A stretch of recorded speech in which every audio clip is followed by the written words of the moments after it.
नमस्कार, आप देख रहे हैं स्पेशल रिपोर्ट और आपके साथ में विजेंद्र सोनी। मध्य प्रदेश के धार में अब भोजशाला, जिसमें 2003 के बाद से नमाज पढ़ी जा रही थी, अब वहां मां सरस्वती की वंदना होगी और हर दिन सुनाई देगा सरस्वती महाभागे वरदे काम रूपिणी विश्वरूपी विशालक्षी विद्या देही नमुस्तते, विद्या देही नमुस्तते।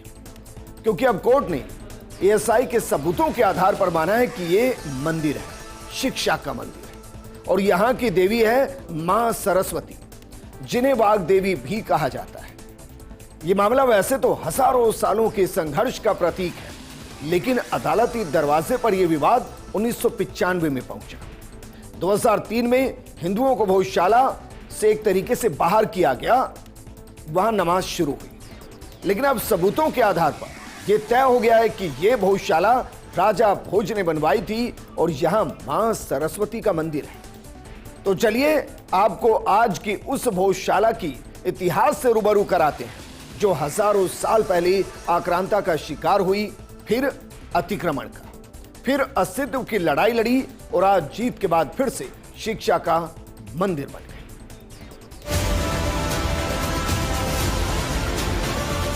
भोजशाला कॉम्प्लेक्स को राजा भोज का माना है। हिंदू समाज के लोगों को वहां पे पूजा पाठ का अधिकार दिया है।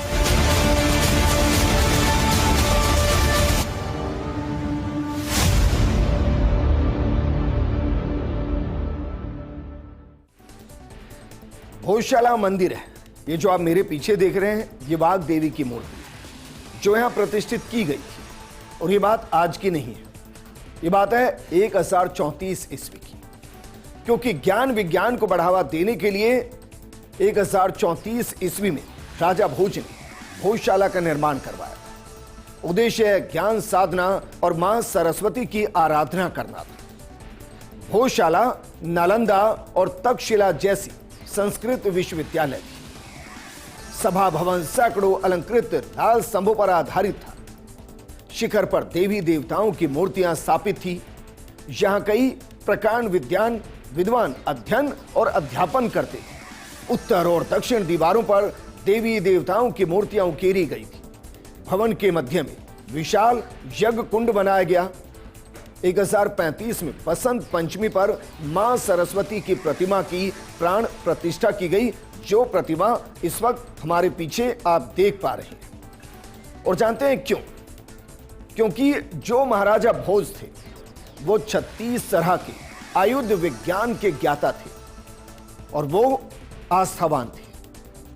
महाराजा भोज स्वयं 72 कलाओं और 36 तरह के आयुध विज्ञान के ज्ञाता थे। उनका कार्यकाल सन 1065 तक रहा। उन्होंने अनेक मंदिरों, घाटों, तालाबों और विद्यालयों का निर्माण कराया था। राजा भोज स्वयं विद्वान होने के साथ ही विद्वानों के संरक्षक भी थे। जैन संप्रदाय के अभय देवसूरी ने यही पद प्राप्त किया और काशी के महान पंडित भाव बृहस्पति ने शैव संप्रदाय के सिद्धांतों का अध्ययन एवं प्रतिपादन भी यही किया। और स्थापना से लगातार 271 वर्ष तक भोजशाला ज्ञान का केंद्र बनी रही। लेकिन उसके बाद आक्रमण, उसके बाद आक्रांता, उसके बाद सनातन पर हमला, उसके बाद मंदिरों को तोड़ना, मूर्तियों को खंडित करना, इतिहास को मिटाने की कोशिश करना और एक ऐसी सोच को आगे बढ़ाना जिसके लिए आक्रांता यहां आए थे।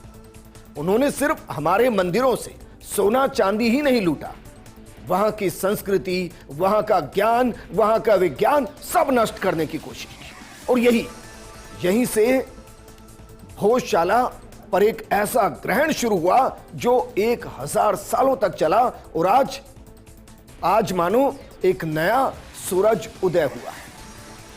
अलाउद्दीन खिलजी ने इस्लामी राज्य की स्थापना की। 1269 में कमाल मौलाना धार आकर बसे और 1305 में अलाउद्दीन खिलजी ने मालवा पर आक्रमण कर दिया। मालवा में इस्लामी राज्य की स्थापना की गई। भोजशाला समेत कई ऐतिहासिक और धार्मिक स्थल ध्वस्त कर दिए गए।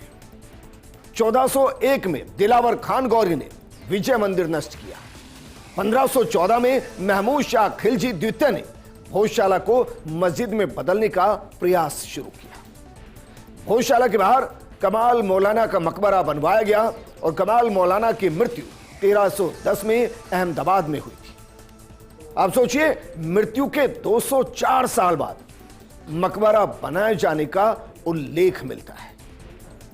और ये तारीखें और ये सन आपको ये बताने के लिए कि एक भव्य तक्षशिला नालंदा के जैसे संस्कृत विश्वविद्यालय भोजशाला कैसे देखते ही देखते अपने अस्तित्व की लड़ाई लड़ने लगी, अपने ज्ञान विज्ञान को क्षीण होते देखती रही, मूर्तियों को खंडित होते देखती रही और इंतजार करती रही कि वापस अपने भव्य स्वरूप में कब लौटेगी। इन सब के बीच में मुगल चले गए, अंग्रेजों का राज रहा, फिर अंग्रेज चले गए, देश आजाद हुआ। लेकिन देश की आजादी के बाद भी लगभग 48 सालों तक यहां कुछ नहीं बदला और पहली बार भोजशाला की लड़ाई कानूनी दरवाजे को खटखटाती नजर आई। यह साल था 1995 का, जब प्रशासनिक लड़ाई शुरू हुई। 1995 में भोजशाला में दो पक्षों के बीच मामूली विवाद हुआ। इसके बाद प्रशासन ने मंगलवार को पूजा और शुक्रवार को नमाज पढ़ने की अनुमति दे दी गई। यानी मंगलवार को हिंदू जाएंगे, वाग देवी की पूजा करेंगे, मां सरस्वती की पूजा करेंगे और शुक्रवार को नमाज पढ़ने की अनुमति वहीं पर दे दी गई। 1997 तारीख 12 मई, तत्कालीन मुख्यमंत्री दिग्विजय सिंह के आदेश पर भोजशाला में आम लोगों की एंट्री पर प्रतिबंध लगा दिया गया। मंगलवार की पूजा पर रोक लगा दी गई। हिंदुओं को बसंत पंचमी और मुसलमानों को शुक्रवार के दिन 1 बजे से 3 बजे के बीच नमाज पढ़ने की अनुमति दी गई। अब इसको समझिए जरा, हिंदू सिर्फ बसंत पंचमी को जाएगा, मंगलवार को नहीं जाएगा। यह कांग्रेस के उस वक्त के मुख्यमंत्री दिग्विजय सिंह ने किया कि हिंदू सिर्फ बसंत पंचमी पर जाएगा, लेकिन मुस्लिम भाई हर शुक्रवार को जाएंगे, 1 बजे से 3 बजे के बीच जाएंगे, नमाज पढ़कर आएंगे। यह प्रतिबंध 31 जुलाई 1997 को हटा दिया गया। उसके बाद 1998 6 फरवरी को केंद्रीय पुरातत्व विभाग ने आगामी आदेशों तक आम लोगों के प्रवेश पर प्रतिबंध लगा दिया। अब इसमें दोनों थे, हिंदू और मुसलमान, अब दोनों इससे दूर हुए। लेकिन 2003 मंगलवार को फिर से पूजा की अनुमति दी गई। बगैर फूल माला के पूजा करने के लिए कहा गया। पर्यटकों के लिए भी भोजशाला को खोला गया। 18 फरवरी को भोजशाला परिसर में सांप्रदायिक तनाव के बाद हिंसा फैल गई और 2013 बसंत पंचमी और शुक्रवार एक दिन आने पर धार के अंदर माहौल बिगड़ गया। अब यह समझ नहीं आ रहा था कि वहां वाग देवी की पूजा होगी, मंत्रोच्चारों की आवाज सुनाई देगी या नमाज पढ़ी जाएगी, क्योंकि अब बसंत पंचमी और शुक्रवार एक ही दिन आ गया और इससे माहौल वहां बिगड़ता हुआ नजर आया। यह टकराव की स्थिति थी, मानो भोजशाला थक गई हो। वो कह रही हो कि अब मुझे इंसाफ चाहिए, या तो मुझे पूरे तरीके से नमाज के लिए रख लीजिए या मुझे पूरे तरीके से सरस्वती की वंदना के लिए रख लीजिए। ये दोहरा चरित्र मेरे साथ नहीं। हिंदुओं के जगह छोड़ने से इनकार करने पर पुलिस को हवाई फायरिंग और लाठीचार्ज करना पड़ा था। 2016 शुक्रवार के दिन बसंत पंचमी पड़ने से यहां एक बार फिर से तनाव का माहौल बन गया। तब से लेकर अब तक भोजशाला में कई बार कर्फ्यू लग चुके हैं, क्योंकि शायद भोजशाला भी ये चाहती थी कि उसको दो राहों पर ना रखा जाए, उसका दोहरा चरित्र ना हो, उसे उसके स्वरूप में लौटाया जाए या जो खंडित होने के बाद स्वरूप है उसी के साथ छोड़ दिया जाए। वर्षों से बदलती रही व्यवस्था, लेकिन भोजशाला को लेकर वर्षों से विवाद और प्रशासनिक व्यवस्थाएं यूं ही चलती रही। 2003 से वहां पर हर मंगलवार और बसंत पंचमी पर हिंदुओं की पूजा और शुक्रवार को मुस्लिम समाज को नमाज की अनुमति दी जाती। बाकी दिनों में परिसर पर्यटकों के लिए खुला रहता। जैसा कि हमने जिक्र किया, 2013 और 16 में वसंत पंचमी और शुक्रवार एक साथ पड़ने पर तनाव की स्थिति बन चुकी थी। ऐसे में फैसला भोजशाला विवाद की आगे की दिशा तय करने वाला महत्वपूर्ण माना जा रहा था, क्योंकि यहां तक एक सहमति थी कि चलिए शुक्रवार को वहां नमाज अदा हो रही है, मंगलवार और वसंत पंचमी को मां सरस्वती की पूजा अर्चना हो रही है। लेकिन 13 और 16 ने यह समझा दिया कि यह हमेशा के लिए नहीं हो सकता और यहां कभी भी रक्त रंजित चेहरा नजर आ सकता। इसलिए फिर एक फैसला लिया गया कि आर्कियोलॉजिकल सर्वे ऑफ इंडिया से सर्वे कराया जाए, ये पहचाना जाए कि मूल रूप से ये मकबरा है, मस्जिद है या एक मंदिर है।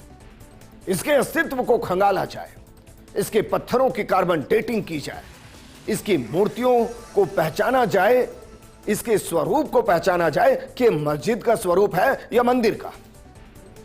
और जब यह सब हुआ तो 7 प्रमुख तथ्य निकलकर सामने आए। इनको एक एक करके आपको समझाते हैं। सबसे पहले गर्भगृह का पिछला हिस्सा, यहां अंदर 27 फीट तक खुदाई की गई, 27 फीट तक, जहां दीवार का ढांचा मिला। दूसरा, सीढ़ियों के नीचे का बंद कमरा, यहां से वाघ देवी, मां सरस्वती, हनुमान जी, गणेश जी समेत अन्य देवी प्रतिमाएं, शंख चक्र समेत 79 अवशेष मिले। क्या मस्जिद में सब हो सकते हैं? यह मैं सवाल आपके लिए छोड़ रहा हूं। लेकिन जब यहां पर सीढ़ियों के नीचे के बंद दरवाजे को खोला गया तो आर्कियोलॉजिकल सर्वे ऑफ इंडिया को यहां मां वाघ देवी, मां सरस्वती, संकट मोचन हनुमान जी, प्रथम पूजनीय गणेश जी समेत अन्य प्रतिमाएं मिली, शंख मिला, चक्र मिला और ऐसे 79 अवशेष मिले। इसके अलावा उत्तर पूर्वी कोना और दरगाह का पश्चिमी हिस्सा, यहां से श्री कृष्ण, वासुकी नाग और शिव जी की प्रतिमाएं मिली। उत्तर दक्षिण कोना, यहां स्तंभ पर तलवार मिली, दीवारों के 150 नक्काशी वाले अवशेष मिले। यज्ञशाला के पास सनातनी आकृतियों वाले पत्थर मिले। जबकि छठा हिस्सा दरगाह अंडरग्राउंड अक्कल कुइया चिन्हित हुई। स्तंभों पर केमिकल ट्रीटमेंट के बाद राम सीता, ओम नमः शिवाय की आकृतियां चिन्हित की गई। अब आप सोचिए, क्या वाकई में मस्जिद के अंदर राम सीता, ओम नमः शिवाय, इसके अलावा श्री कृष्ण से जुड़े तमाम प्रतिमाएं, वासुकी नाग, शिव जी, मां सरस्वती, वाघ देवी, चक्र, शंख, क्या ये सब हो सकता है? ये यहां एएसआई की रिपोर्ट के अंदर सामने आया और ये वो तथ्य थे जो इस दिशा में आगे बढ़े कि कैसे भोजशाला का एक फैसला हो। और इसके लिए 2 तरीके के सर्वे हुए। एक हुआ ग्राउंड पेनेट्रेटिंग रडार और दूसरा कार्बन डेटिंग मेथड। ये दोनों क्या होते हैं, जरा इसको समझिए। सबसे पहले ग्राउंड पेनेट्रेटिंग रडार, ये क्या होता है? दरअसल जमीन के नीचे मौजूद संरचनाओं को खोजने की तकनीक है। इसमें रडार तरंगी जमीन में भेजी जाती है। तरंगे किसी दीवार, मूर्ति, सुरंग या पुरानी संरचना से टकराकर वापस आती है। वापस आने वाले सिग्नल से नीचे की तस्वीर तैयार की जाती है। खुदाई किए बिना ही जमीन के अंदर की जानकारी मिलती है। पुरातत्व, निर्माण और सुरक्षा जांच में इसको इस्तेमाल किया जाता है। एएसआई अक्सर प्राचीन स्थलों की जांच में इसका इस्तेमाल करती है। भोजशाला में भी इसका इस्तेमाल किया गया। दूसरा मेथड था कार्बन डेटिंग मेथड, जिसका इस्तेमाल किया गया किसी पुरानी वस्तु की उम्र पता लगाने को वैज्ञानिक तकनीक में इसे कार्बन डेटिंग कहते हैं, जिसमें लकड़ी, हड्डी, कपड़ा, बीज जैसी जैविक चीजों का इस्तेमाल होता है। इसमें कार्बन 14 तत्व की मात्रा मापी जाती है। कार्बन 14 समय के साथ कम होता जाता है। वैज्ञानिक उसी के आधार पर वस्तु की अनुमानित आयु तय करते हैं। पुरातत्व और इतिहास से शोध में इसका व्यापक उपयोग होता है। हजारों साल पुरानी वस्तुओं की उम्र पता लगाने में मदद मिलती है। अब इसमें अगर वो हजारों साल पुरानी है तो उसमें प्लस माइनस 200 से 400 साल होते हैं। अगर वो लाखों साल पुरानी है तो उसमें प्लस माइनस 2000 से 10,000 साल होते हैं। और अगर वो करोड़ों साल पुरानी है तो उसमें प्लस माइनस 5 से 10 लाख साल भी हो सकते हैं। लेकिन जब ये सारे दस्तावेज सामने आए तो मामला कोर्ट पहुंच गया। 2022 में हाई कोर्ट के अंदर याचिका दायर की गई। रंजना अग्निहोत्री और अन्य ने हिंदू फ्रंट ऑफ जस्टिस की तरफ से याचिका दायर की। उन्होंने भोजशाला का धार्मिक स्वरूप तय करने और हिंदू समाज को पूर्ण अधिकार देने की मांग की। याचिका में नियमित पूजा अर्चना का अधिकार, परिसर में नमाज पर रोक, ट्रस्ट गठन और ब्रिटिश म्यूजियम में रखी मां वाग्देवी की प्रतिमा वापस लाने जैसी मांग की गई। 2024 में भारतीय पुरातत्व सर्वेक्षण ने भोजशाला परिसर का वैज्ञानिक सर्वे किया था, जिसका जिक्र हमने आपको किया। यह सर्वे ग्राउंड पेनिट्रेटिंग रडार और कार्बन डेटिंग मेथड की मदद से किया गया था। 15 जुलाई को एएसआई ने साइंटिफिक रिपोर्ट हाई कोर्ट में पेश कर दी। 15 तस्वीरें एएसआई ने कोर्ट में पेश की थी, जो मंदिर होने का प्रमाण बनी। दरअसल 1987 में एएसआई ने भोजशाला में खुदाई और फर्श बनाने का काम किया था, जिसमें भगवान कुबेर सहित हिंदू देवी देवताओं की 32 मूर्तियां उस दौरान मिली थी। अब सोचिए, उसके बावजूद यहां नमाज होती रही। विरोध नमाज का नहीं, विरोध इस बात का रहा कि वहां तमाम प्रतिमाएं हिंदू थी, हिंदू धर्म से जुड़ी थी। हिंदू जिन्हें पूजते हैं वो मूर्तियां मिली थी। उसके बावजूद वहां ऐसा होता रहा और इसकी वजह से अब मानकर चलिए, वहां जो हिंदू मुसलमान भाई भाई की तरह रह रहे होंगे, उनमें कटाक्ष आया होगा, एक दूसरे के लिए आक्रोश आया होगा, क्योंकि फैसला हुआ ही नहीं, समझौता किया गया। वो समझौता जो 2013 और 2016 में टकराव की स्थिति में उस वक्त नजर आया जब मंगलवार को ही, या कहें कि बसंत पंचमी शुक्रवार को पड़ गई और समझ नहीं आया कि वहां मां सरस्वती की पूजा अर्चना हो, मंत्रोच्चार हो या नमाज सुनाई थी। मध्य प्रदेश हाईकोर्ट का फैसला है। मध्य प्रदेश हाईकोर्ट ने भोजशाला को वाग्देवी मंदिर मान लिया है और कोर्ट ने पुरातत्व और ऐतिहासिक तथ्यों को आधार बनाया। एएसआई सर्वे रिपोर्ट और अयोध्या फैसले का उल्लेख किया गया। भोजशाला को देवी सरस्वती का ऐतिहासिक और संरक्षित मंदिर बताया गया। सरस्वती मंदिर और संस्कृति शिक्षा केंद्र के साक्ष्य मिलने की बात कही गई। केंद्र सरकार और एएसआई को मंदिर प्रबंधन का निर्णय लेने के निर्देश दिए गए और 2003 का एएसआई आदेश रद्द किया गया। हिंदुओं को पूजा से रोकने वाला आदेश भी निरस्त किया गया। मुस्लिमों को नमाज की अनुमति देने वाला आदेश भी खारिज कर दिया गया। मुस्लिम पक्ष को मस्जिद के लिए अलग जमीन मांगने की सलाह दी गई।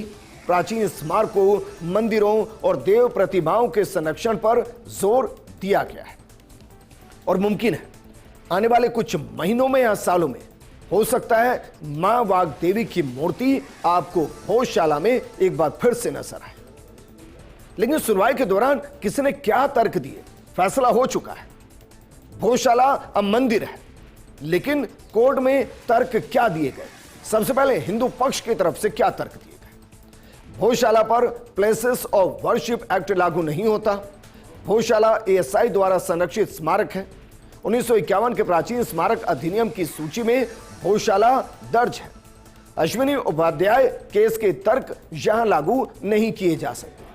7 अप्रैल 2003 के एएसआई आदेश को निरस्त करने की मांग और भोजशाला का धार्मिक स्वरूप तय करने की मांग की गई। भोजशाला हिंदू समाज को सौंपने की अपील की गई। मां सरस्वती की वर्ष भर पूजा और हवन की मांग की गई।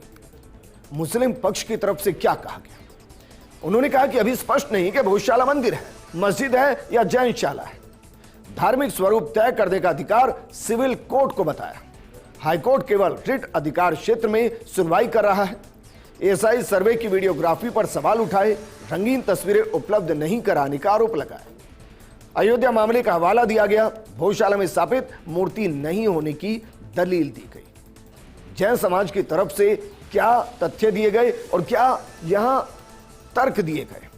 उन्होंने कहा कि मिली प्रतिमा को मां अंबिका की प्रतिमा बताया गया, जैन समाज कह रहा है कि जो प्रतिमा मिली है दरअसल वो वाग देवी की नहीं, मां अंबिका की प्रतिमा है। मां वाग देवी होने के दावे पर आपत्ति दर्ज कराई।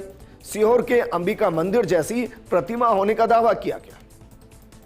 भोजशाला को जैन तीर्थ घोषित करने की मांग की गई और ये तर्क थे जिनके ऊपर सुनवाई हुई।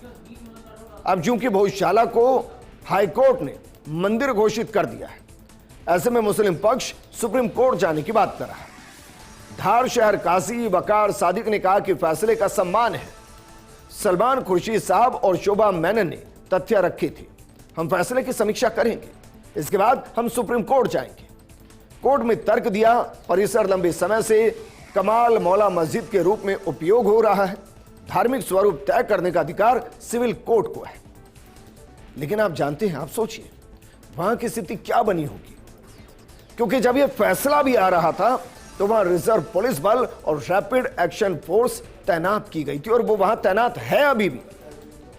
धार पुलिस कंट्रोल रूम में जिले भर से करीब 1200 पुलिस कर्मियों को बुलाया गया था। एसपी सचिन शर्मा ने कंट्रोल रूम पहुंचकर सुरक्षा व्यवस्थाओं की समीक्षा की और पुलिस बल को निर्देश दिए। एसपी ने बताया कि धार शहर की सुरक्षा 12 लेयर में की गई है।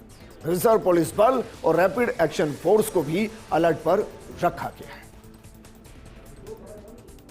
अच्छा यह रहा कि फैसले के दौरान वहां सबने इसको स्वीकार किया। मुस्लिम भाइयों ने भी, मुस्लिम समाज ने भी स्वीकार किया, जैन समाज ने भी। हालांकि उनको अधिकार है कि वो इसको सुप्रीम कोर्ट में चैलेंज करें और अगर वो चाहते हैं तो उनको करना भी चाहिए, क्योंकि संपूर्ण संतुष्टि बेहद जरूरी है।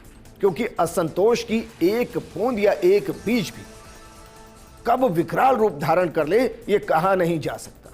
इसलिए सबके संपूर्ण संतुष्टि के लिए अगर सुप्रीम कोर्ट भी जाना चाहे तो जाना चाहिए, लेकिन वर्तमान स्थिति भोजशाला के लिए यह एक मंदिर है जहां 79 देवी देवताओं की मूर्तियां मिली, जहां अनेकों प्रतीक चिन्ह मिले, मां वाग देवी की प्रतिमा, मां सरस्वती की मूर्ति, और ये एक दौर में शिक्षा का मंदिर होना जो स्थापित करता है कि जैसे तक्षशिला नालंदा है उसी तरीके से भोजशाला थी। हालांकि हम ये नहीं बता पाएंगे कि क्या वाकई में ये अपने उस मूल स्वरूप में पहुंच पाएगी जहां संस्कृत विश्वविद्यालय उस स्तर पर होगा जैसे नालंदा और तक्षशिला हुआ करते थे, क्योंकि हमारे इतिहास के साथ हमारी शिक्षा को बर्बाद किया गया है, जलाया गया है। लेकिन जो है क्या उसके सर्वोच्चतम हिस्से तक हम पहुंच सकते हैं, यह उम्मीद की जानी चाहिए। इस प्रोग्राम में फिलहाल इतना ही। आप बने रहिए फर्स्ट इंडिया न्यूज के साथ, क्योंकि खबरों का सिलसिला लगातार जारी है। नमस्कार। गौशाला कॉम्प्लेक्स को राजा भोज का माना है। हिंदू समाज के लोगों को वहां पे पूजा पाठ का अधिकार दिया है।